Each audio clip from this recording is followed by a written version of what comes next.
Elég egyetlen rossz mozdulat egy túl kemény pályán, és egy sportoló egész karrierje mered a levesbe. A sportvilágában a tökéletes, legbiztonságosabb játékfelület keresése sosem csak a teljesítményről szól, hanem a játékosok jövőjéről is. És ez teljesen mindegy, hogy egy helyi klubról vagy egy világbajnoki döntőről beszélünk, a gyep minősége mindent eldönthet. De mégis mi rejlik a tökéletes pálya titka mögött? Nos, a válasz a tudatos mérnöki munkában, és persze a természet mély megértésében van. Ezt az igényt a következetességre és a biztonságra a FIFA is nagyon komolyan veszi. Az ő alapvető küldetésük, hogy meghatározzák a mércét a világ összes élvonalbeli futballpályáján. A cél pedig nem kevesebb, mint hogy egy játékos bárhol is lép pályára, legyen az a hűvös Michigan vagy a forró Tennessee, pontosan ugyanolyan magas szintű biztonságot és kiszámított játékélményt kapjon. 3 kulcsfontosságú mutató van, ami tényleg meghatározza egy pálya minőségét. Az első a felületi keménység, a G-Max. Ez azt méri, hogy a pálya mennyire nyeli el az ütődéseket, gondoljunk csak egy esésre. Aztán ott a forgási ellenállás, amit newtonméterben, vagyis NM-ben mérnek. Ez a ciple tapadását jelenti, ami a hirtelen irányváltásoknál életbevágóan fontos a sérülések elkerüléséhez. Végül pedig a labdapattanás kiszámíthatósága. Minden egyes rendszert ezekhez a kőkemény értékekhez mérnek, mert a játékosok teljesítménye és testi épsége egyszerűen nem lehet alkutárgya. De hogyan lehet a biztonságot már a legelején, a tervezéskor beépíteni a rendszerbe?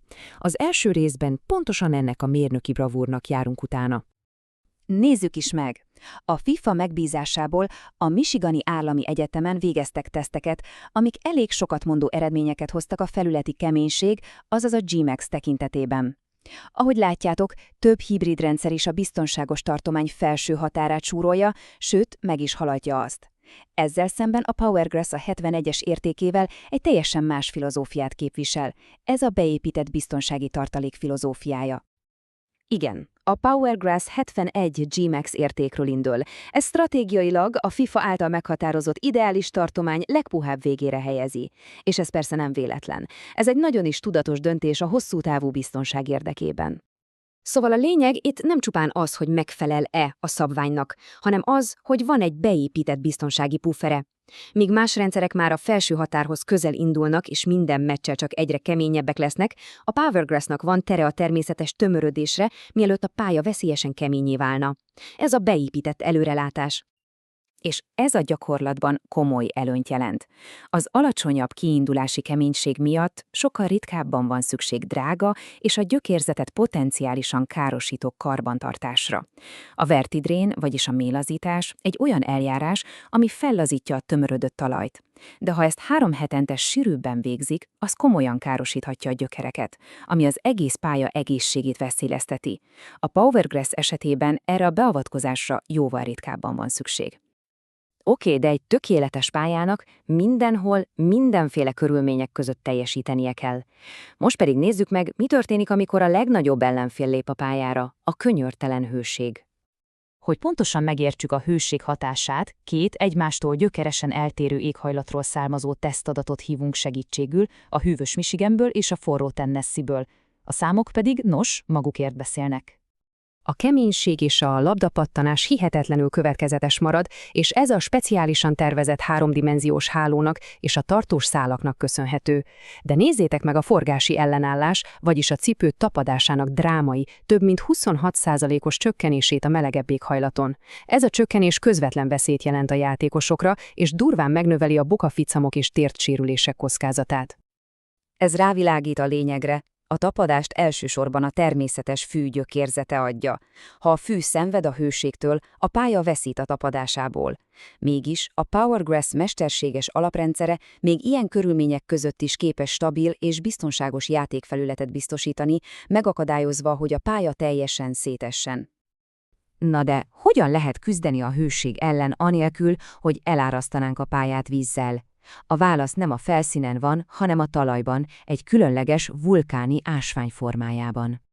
A megoldás a zeolit, egy természetes vulkáni ásvány, amit a Powergrass a termesztő közegébe integrál. Úgy kell elképzelni, mint egy mikroszkópikus, intelligens szivacsot, ami ott, a gyökérzónában fejti ki a hatását. Az elsődleges szerepe az, hogy a nedvesség és a hőmérséklet kényes egyensúlyát ott szabályozza, ahol a leginkább számít, a rizoszférában, vagyis a gyökereket körülvevő talajrétegben. Felszívja a felesleges vizet, ami a forróságban csak felmelegedne, és ezzel aktívan hűti a gyökereket. Eközben a vizet és a tápanyagokat elraktározza, hogy később, amikor kell, a növény rendelkezésére bocsássa. Ez a felismerés, hogy a gyökérzóna hűtése a kulcs, egy teljesen új, sőt az intuíciónknak ellentmondó öntözési stratégiához vezet. Mert ahogy a mondás tartja, 25 Celsius fok felett az öntözés célja már nem a növekedés, hanem a puszta túlélés. Ez a talajzondákkal monitorozott, 2 lépcsős stratégia, ellentétben azzal, amit gondolnánk, nem a növekedést célozza, hanem a túlélést. Első lépés – takarékoskodás. Csak annyi vizet adunk, hogy a talaj nedvessége éppen a hervadási pont felett maradjon. Második lépés – hűtés. A legmelegebb órákban enyhe, permetező öntözéssel csökkentjük a felszíni hőmérsékletet.